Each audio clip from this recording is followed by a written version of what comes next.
Mes chers apôtres du chaos organisé, mi-tendres zélateurs de la géopolitique à la papa, bonjour. Aujourd'hui, nous nous penchons sur un conte de fées moderne, une fable où la citrouille se change non pas en carrosse, mais en véhicule de transport de troupes blindées et où le prince charmant a les yeux bridés et un carnet de commandes bien rempli. Bienvenue au Burkina Faso, ce pays qui a décidé que sa souveraineté se mesurerait désormais en tonnes d'acier et en portées d'obus. Imaginez la scène, une aube blafarde sur un quai portuaire anonyme, l'air salin chargé non pas de l'odeur du poisson, mais de celle bien plus capiteuse du neuf et du destructeur. Des cargos, venus du lointain Orient, régurgitent sur la terre africaine les entrailles métalliques de la puissance chinoise. C'est Noël avant l'heure pour l'armée burkinabé et le Père Noël s'appelle Xi Jinping. Au menu de ce banquet belligérant, un assortiment de ce que nous appellerons les Goent, les gadgets utilitaires pour l'éradication et le nivellement territorial. Nous avons le VN-22B, un véhicule d'appui-feu, sorte de limousine blindée pour rendez-vous d'affaires très musclé. S'ajoute à cela le PLL-05, un mortier automoteur de 120 mm, la quintessence de l'artillerie mobile, capable de faire pleuvoir une tristesse eschatologique sur commande, et avec une précision diabolique. Et pour le bouquet final, la pièce de résistance, le SR5, un système de lance-roquettes multiples. Pensez aux orgues de Staline, mais revisité par des ingénieurs qui ont des smartphones 5G et un sens aigu de l'efficacité. Une symphonie de la tôle et du canon, prête à jouer sa partition sur le grand théâtre sahélien. Cette frénésie d'achat n'est pas le fruit du hasard, mais la volonté d'un homme, le capitaine Ibrahim Traoré, l'actuel chef d'orchestre de cette nation en pleine mue existentielle. Le capitaine, dans sa grande sagesse, a décrété la fin de l'âge de pierre pour ses troupes. Il faut moderniser, il faut équiper, il faut, en somme, montrer les dents. C'est une démarche d'une logique implacable. Fait cocasse, notre cher capitaine avait d'abord eu une pensée émue pour un autre pourvoyeur de quiétude martiale, la Corée du Nord. Oui, vous avez bien entendu.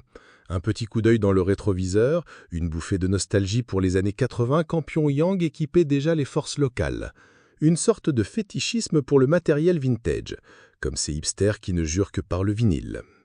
Hélas, les embargos de l'ONU sont aux achats d'armes ce que la gravité est à l'ivrogne, une contrainte pénible et incontournable.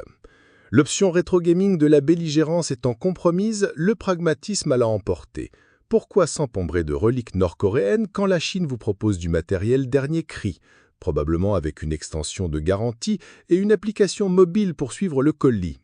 Mais cette histoire de quincaillerie n'est que la surface d'un remaniement tectonique bien plus profond.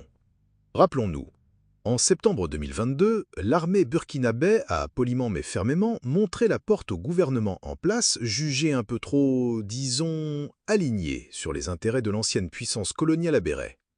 Depuis, Ouagadougou a rejoint ce que l'on pourrait nommer le PERBOL, le protocole d'entraide révolutionnaire et belligérant entre Oula libérés, aux côtés de ses voisins le Mali et le Niger, qui ont connu des purges anti-françaises similaires.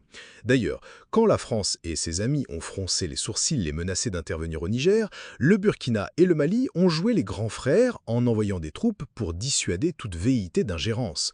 On n'est plus dans la diplomatie feutrée, mais dans la fraternité d'armes post-coloniale.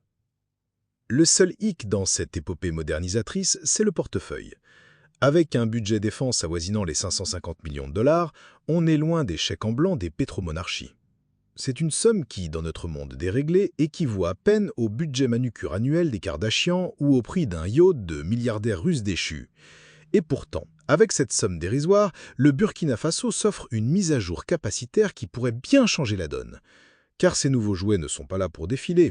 Ils sont là pour permettre l'adoption de tactiques modernes, pour transformer une armée de fantassins en une force mécanisée capable de se projeter et de frapper fort. En conclusion, ce débarquement de matériel chinois n'est pas une simple transaction commerciale. C'est le symptôme spectaculaire d'un basculement. C'est l'adieu à un certain ordre paternaliste, le fameux VHAP, vestige d'une hégémonie anachronique et paternaliste, et l'affirmation bruyante d'une souveraineté qui se cherche et qui, pour l'instant, trouve ses arguments les plus convaincants dans les catalogues des marchands de canons. Soutenez cette analyse au vitriol sur Patreon, likez cette vidéo pour contenter l'algorithme tout-puissant et rejoignez notre canal de discussion sur Telegram. Tous les liens sont en description, évidemment.